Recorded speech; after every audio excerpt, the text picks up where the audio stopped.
welcome to our very first Twig Talk session. I'd like to introduce Rebecca Hall, giving us a presentation on the fact that we are still living in Victorian times. Take it away, Rebecca. Amazing. Thank you so much for having me. I'm so excited to be here.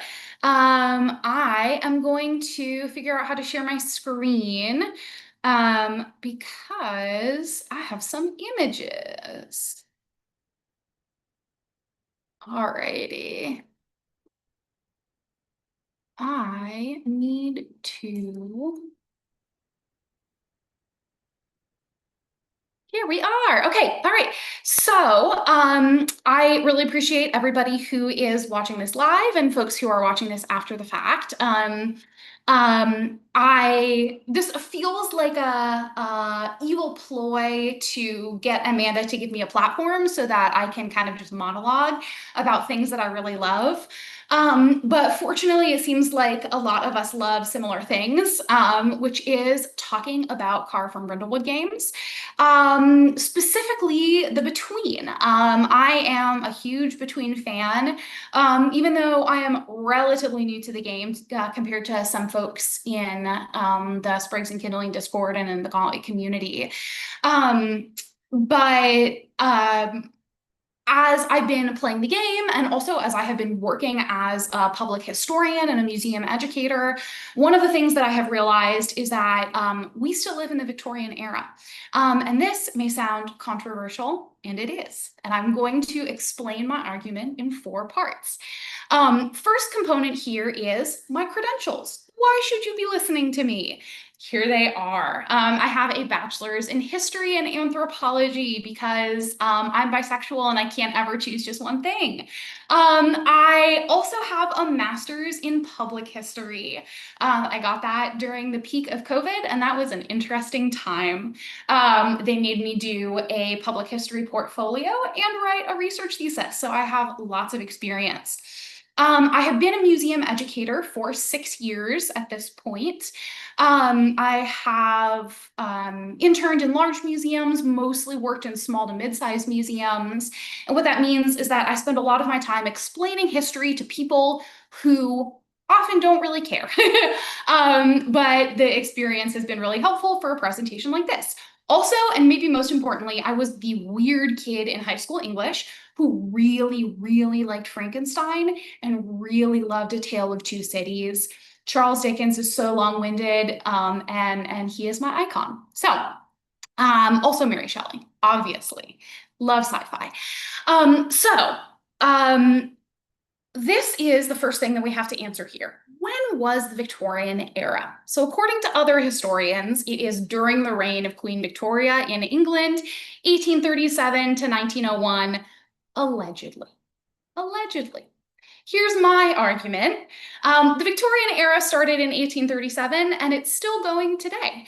At least if you live in the Western world, if you live in places like Britain or the United States, you're still living in the Victorian era. So here we have Exhibit A, or Argument A, and I'm going to use a lot of images from Penny Dreadful because I love Penny Dreadful. Vanessa Ives, my icon. And so we have these images here, one of Vanessa Ives when she is in, I believe, the Natural History Museum. I don't believe it's in London. I think it's somewhere else, but I haven't finished watching that season, so no spoilers. And then we also have this image here of Dorian Gray's parlor with just art everywhere. So many portraits. And so there are a couple of specific elements of the game of the Between that I want to get into that relate to material culture and our obsession with collecting objects.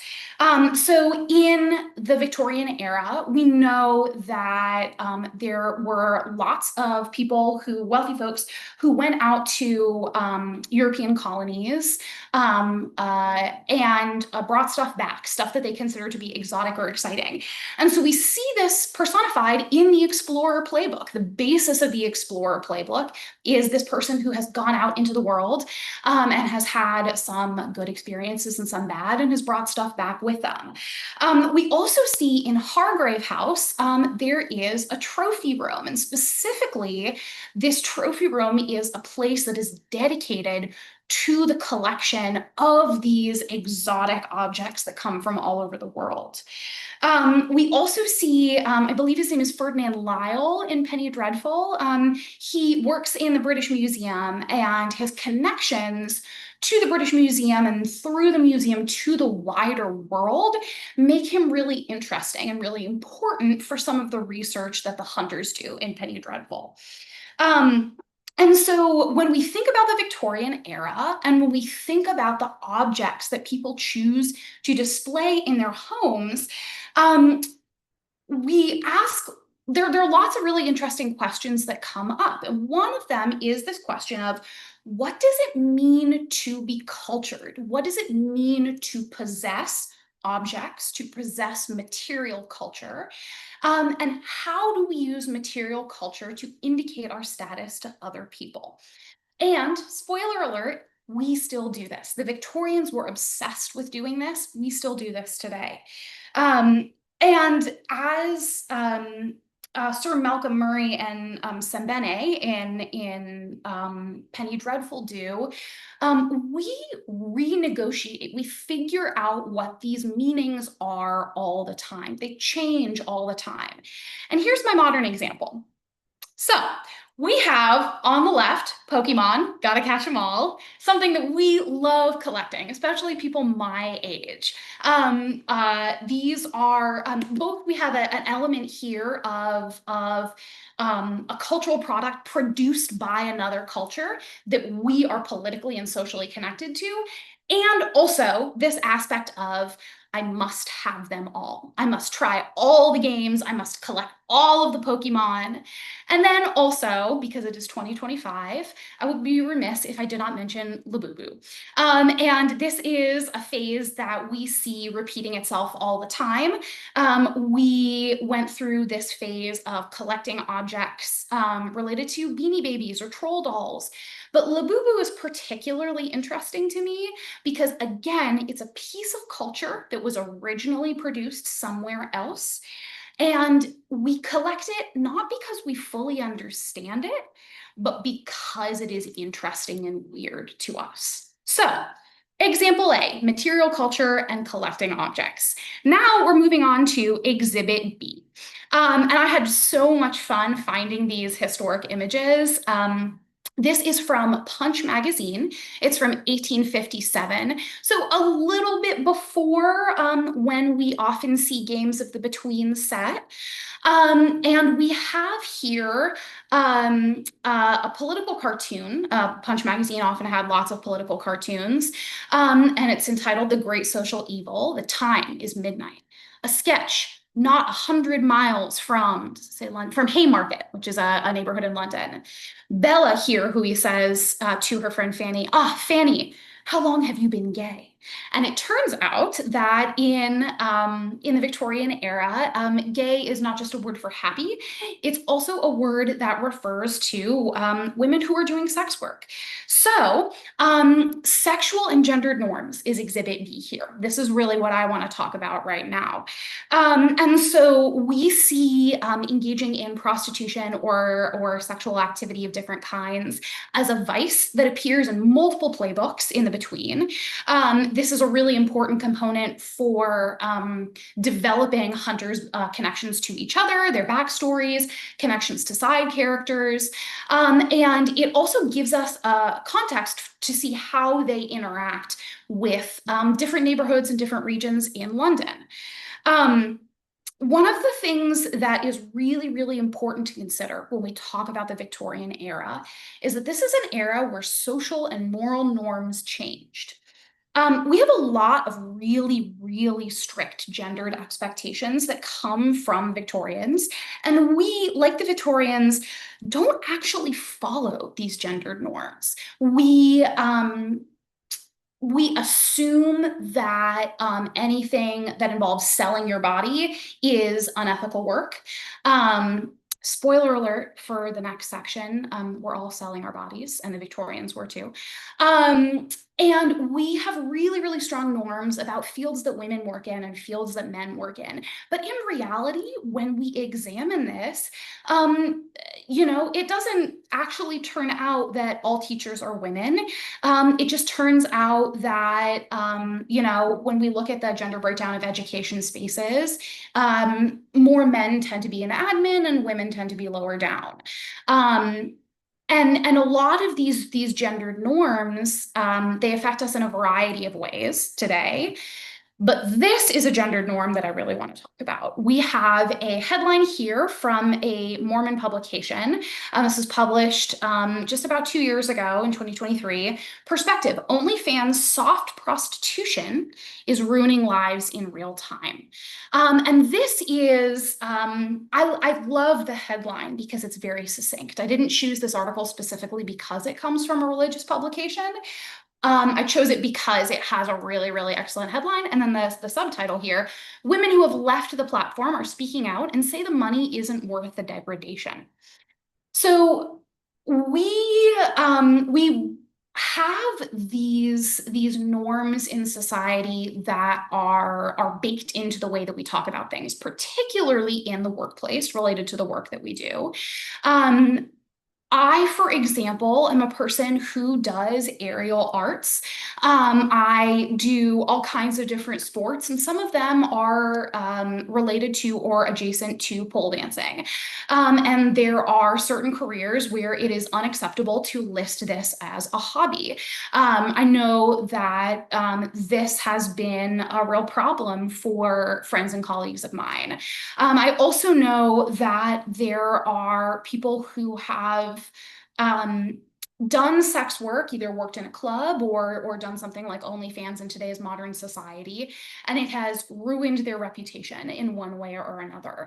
This way of thinking, particularly about women's work history, is so deeply ingrained in us from the Victorian era. In the Victorian era, women working outside the home were considered to be scandalous and they were considered to be low class.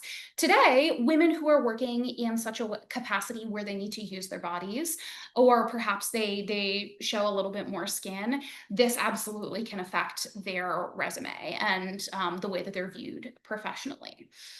So before I get super carried away with this point, we're going to move on to Exhibit C. Here we've got another political cartoon from Punch. This one is from a little bit earlier. It's from 1843.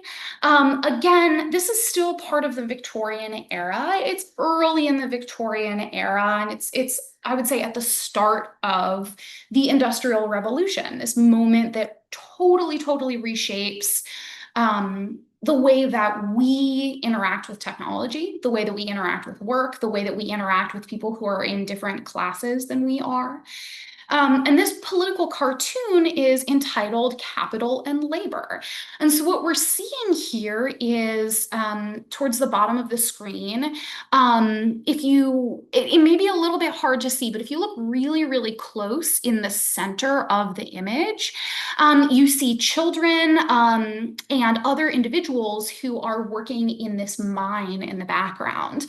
They are probably getting coal to operate all kinds of different machines and factories, to operate trains, to operate all of this new technology that is really essential for the people at the top of the painting and, unfortunately, their dogs to live in a life of luxury. It is not the dog's moral fault. We will forgive these small, scruffy dogs. But we can see here the total difference in quality of life, in how people spend their time, in how much food and free time and how much water they have access to, how healthy their living is. And this is something that we think about all the time today. We talk a lot, particularly in the United States, about how class disparity affects the way people live, affects their health outcomes, affects the way they vote, the way that they participate in society, interact with people online. Absolutely would be inappropriate for me to leave out the question of race. We don't see anybody who is depicted, people of color who are depicted in this political cartoon. But as we see in Penny Dreadful and as we see in The Between, although The Between intentionally avoids some of this, people who are people of color are more likely to end up dealing with these disparities. And the same is true in the United States today. So we can move on to our modern example here. This is a headline published by the US Senate Committee on Health, Education, Labor, and Pensions. It's a lot of stuff to include in one Senate committee, if you ask me, but I didn't design the federal government. So this is from just about a year and a half ago, the end of 2024. Sanders, referring to Bernie Sanders, releases a sweeping report exposing how Amazon's obsession with speed injures workers at unprecedented rates. And this is one of these headlines that I read and I felt like I was reading a history textbook. I have moments like this all the time. This is the burden sometimes of being a historian, that you really, really see things repeat themselves. And I wasn't able to copy the entire article because we don't have all day. And also I didn't want to give anybody homework. But one of the things that you can see here in the first line of the article is that Amazon workers are voting to authorize a strike. Striking is a major, major tool in workers in the United States and in England, and also eventually in many, many other places in India, expressing their opinions and their needs in the Victorian era, and it's a tool that we still use today. We love to talk about unions and how sometimes they work and sometimes they don't, but this is, using unions and strikes, and also corporations and people who have a lot of money using strike breakers. These are patterns that, again, we see repeating over and over again in moments where there is a lot of disparity. I saw, oh my gosh, I'm going to mispronounce his name. Mamdani, I believe, the Democratic Socialist candidate for New York mayor. He was asked recently, do you believe that trillionaires should exist? And the fact that we're even asking this question indicates to us that we live in a period of huge, huge, huge wealth disparity. And that the way that we interact with labor and then the way that we do our work and the way that we use our bodies plays a huge role in how we view this issue and how we participate in conversations around this issue. So let us move on to Exhibit D. This is a piece that I did not include a image description of, and I wish I had, because I do not remember the year of this publication of the Illustrated Police News. But I love the Illustrated Police News. It is a publication that, in the between, is often used by the keeper to introduce a new mystery or a new threat. We know that the Illustrated Police News was a real tabloid paper, for lack of a better term. One of the first ever tabloids, I'd say, in Victorian England. If I'm remembering correctly, it reaches the peak of its publication, the peak of its popularity in the 1870s. And what they get really, really popular for is basically sensationalizing the news. They have staff who draw these scenes in a pre-internet era, before before we have access to things like Instagram, on which I can see videos of whatever the National Guard is up to in DC today. There was the Illustrated Police News. And so this is one of the first headlines, if I'm remembering correctly, about Jack the Ripper. It is originally referred to here as the Whitechapel Mystery. We have the Mitre Square victim before and after death. pretty gruesome stuff. And if you want to look more closely at this image, you can. But it is a really, really interesting piece of news and method of conveying news. And when we look at something like this, we know that we can start to ask ourselves, what is newsworthy? What do we pay attention to? What do you watch to the end on TikTok instead of scrolling past? These are the questions that I think a lot of people are asking themselves, especially as we reassess the ways that we get our news and how much time we spend on social media. But I want to focus specifically on a different modern example. I want to focus on this. No shade to you if this is a podcast that you listen to or a podcast that you like. But my favorite murder is part of this genre of news, supposedly news podcasts that report true crime, and documentaries as well, and books that report true crime. This is a huge, huge industry now. And when we look at the success of a podcast like this, we can see that they are successful enough that they have sold out 2 nights at the same theater. They are not just touring, but they're touring to really, really large audiences. So clearly we think that what they report is newsworthy because we spend money on tickets for them. One of the things that I think is really, really interesting is that we can compare this and this. And if we set format aside, one of the things that we notice is that both of these methods of delivering the news focus on stories that are fundamentally pretty depressing and pretty violent. This is the kind of thing that we pay attention to. We are, I think there's research that indicates that we do spend more time looking at negative headlines. But one of the things that is different between this and this is the person that is reporting. And so here we see 2 women who are delivering violent news, as opposed to the mostly male, as far as I could tell, mostly male reporting staff of the Illustrated Police News, and the male police force that is reporting the news to the reporters. And so when we do a comparison here between the Victorian era and the modern day, there are plenty of things that we have in common when we talk about what we consider to be newsworthy. So we've gone through 4 examples here. We have talked about collecting objects. We have talked about attitudes towards gender norms. We have talked about socioeconomic disparity and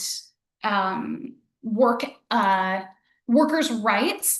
And then we've also talked about the news and what we consider to be newsworthy. So here are my 4 arguments. I think it's a pretty strong case, but I am going to open the floor now to questions. I'm very curious to hear if anybody has questions. And I have not been looking at the chat, so I'm going to pull that up now. We may have been suggesting that you should run for president. Okay. So, and my partner has said, please vote for my wife, which is very, very kind of him. We're trying to leave the DMV. Do not vote for me. I do not want to work here anymore. Thank you. Well, it helps that I'm not a US citizen, so I really couldn't vote for you anyway. I do have a question about, now we know that the Victorian era is defined by, well, it was up until we started this presentation, defined by the reign of Queen Victoria. Now, you mentioned that there is a lot of focus on proper morality in the Victorian era and how that has changed. But we also know that there's a lot of, might be able to argue, immoral stuff in the Victorian era. You look at some of the inventions, for example, during the Victorian era, that we know that the Victorians weren't really as morally upright as one might suggest, or one might be Mm, suggested to yeah. believe. Um, would you say that that still applies in the same way, or are we now more accepting of the immoral aspects? So I think in some ways we are more accepting of if I'm understanding what you're hinting at correctly, I think that we are more accepting of having conversations around sexual content, but I don't know necessarily that we produce more sexual content than the Victorians did. A lot of really early theater revolves around the titillating or the interesting or the things that you would not see in high society, but that doesn't mean that they don't exist. And we see this in a variety of places. I did a little bit of research. We see Limehouse and we see Whitechapel mentioned as neighborhoods in the between. And these are, I don't know that uniformly this is true throughout the Victorian era and in all places in these neighborhoods, but there are certain areas of London that are known for having access to this kind of theater, this kind of conversation, or a place where you can get the services of a prostitute, somebody who works in sex work. Um, and I think the thing that really, really unites the late 1800s and today is that we say that we're not allowed to talk about sexual content, but we do anyway. We are, there are certainly absolutely real consequences, such as social ostracization, which is really powerful as a tool for keeping people separate who do have open and honest conversations about sexual content. But that doesn't mean that people aren't doing it behind closed doors. And as somebody who wrote a master's thesis about the history of abortion in the United States, this is something that is true for abortion access as well. It is true about a lot of different types of medical access. We live in a world where certain people are just supposed to get by, or at least in the United States, where we don't have socialized medicine. Certain people are expected to get by without a certain level of medical care and a certain level of attention to their health. Um, but really wealthy people aren't subject to those same norms. So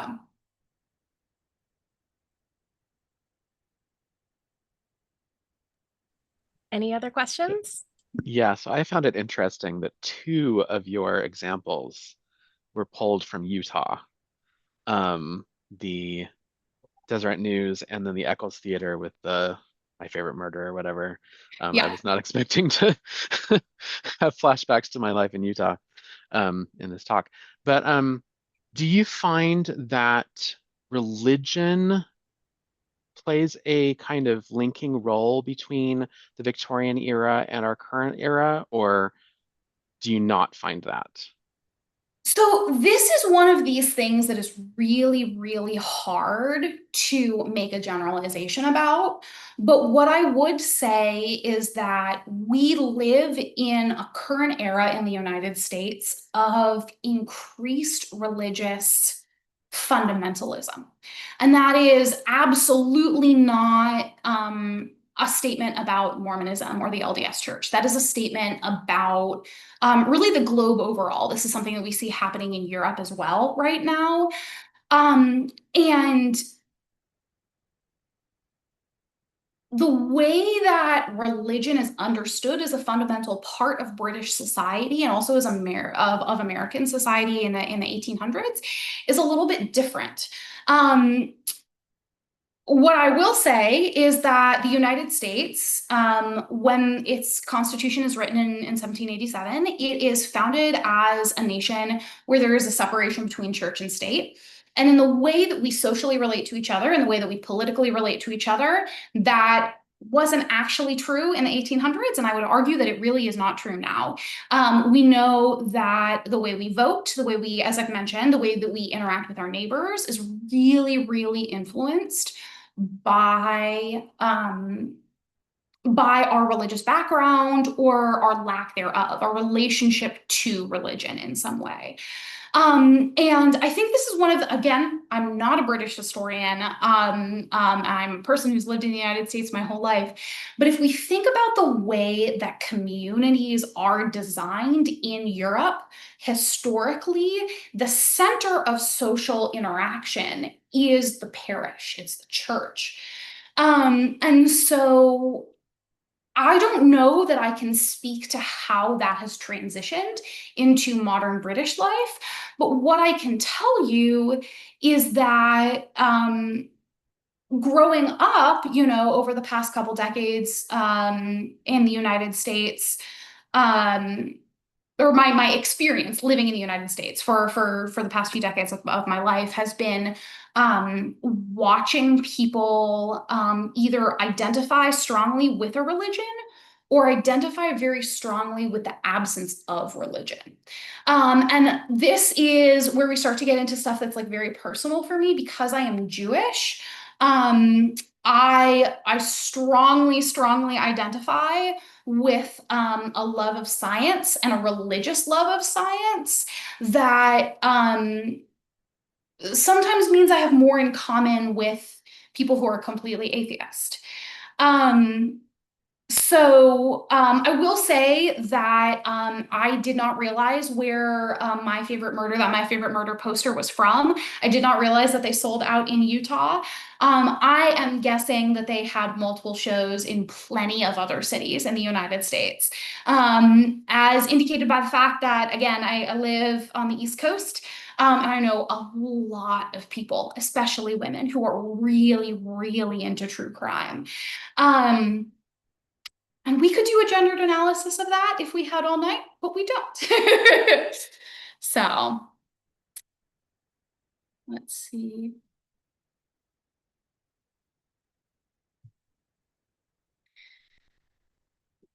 Oh, my partner has raised his hand. If you would like to unmute and verbally ask a question or put it in the chat, either is fine. Okay, hi. Yeah, no, again, let me just say great presentation. I really enjoyed learning about all of this research that you've been doing in our shared apartment that you have seen. So, it's great to see this surprise. Um, I guess I just would have one question about how technology kind of plays into the shaping of social and moral values both in the Victorian era and now, because I think in our current moment we see a lot of discourse about how AI is changing the way that we work, that we interact with people, that we develop relationships, and it has this sort of malign influence on the culture. But as an historian, I'm sure you're aware that like there are plenty of other technologies that, well before AI, raised these same sorts of questions about how it would change the workplace, the home, the community center, so on and so forth. So I guess I'm just curious if you have anything to comment on or regarding that. Thank you. Yeah, so this one feels like a little bit of a softball, in part because Erin is an expert in technology policy, and has worked in AI policy. If you need a policy expert or someone who's great at research, you should hire him because he's really great. Um, so one of the things that we talk about in our household and lots of other people talk about in their households is whether technology period is a good thing. And we talk about technology as today, oftentimes I find people talking about technology as smartphones and laptops and AI. Generally talking about screens. But I can get up on my anthropologist soapbox and tell you that technology is defined in anthropology as any tool that humans use to make their lives easier, or humans create to make their lives easier. That doesn't mean that all technology actually is successful in making your life easier. But one example that I really love bringing up is the Luddites. These are a group of people who we historically, or we today, associate with people who are being anti-technology, and we associate this term with being antiquarian. The Luddites are a group of people who rise up and they have this protest movement where they destroy a bunch of factories and factory equipment because they feel that their jobs are being taken away and they would like to continue doing their crafts in a more traditional method. They want to do their labor the same way that they have always been doing their labor. They do not want to lose jobs to machines. And if this sounds familiar to you, it's because we still live in the Victorian era. And the way that they interact with technology is one end of the spectrum. And then I would say that people on the other end of the spectrum are the people who go to ChatGPT for everything.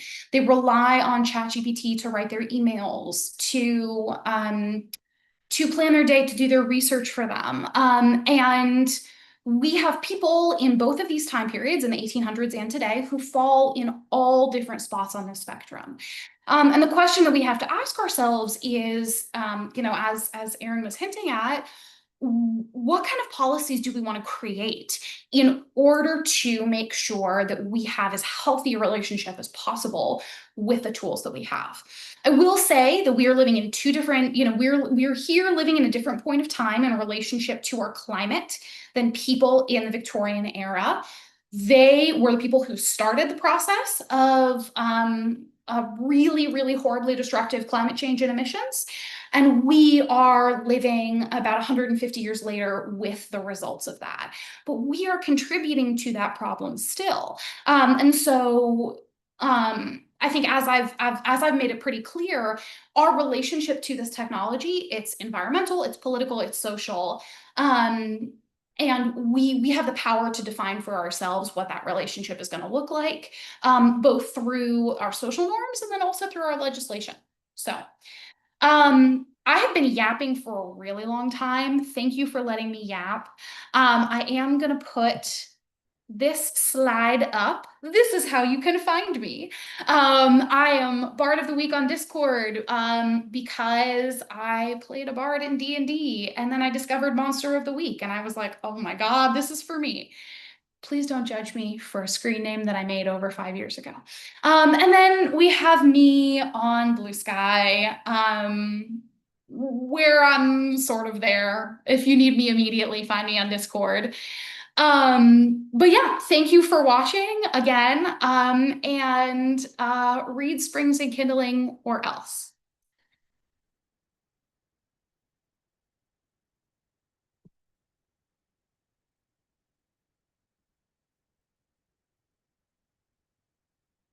Sorry, I was having some swapping out what we're looking at problems.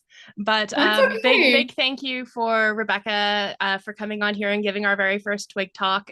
Really, really cool, really entertaining, really illuminating. There's a lot of stuff that I never really put together, and you pulled in a lot of societal and technology. You even pulled in AI. You pulled in climate change. That was well done.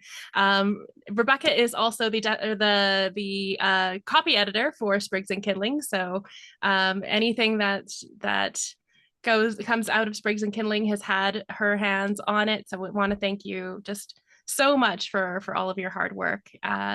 And thanks everyone for showing up today. We'll catch you later, I am sure.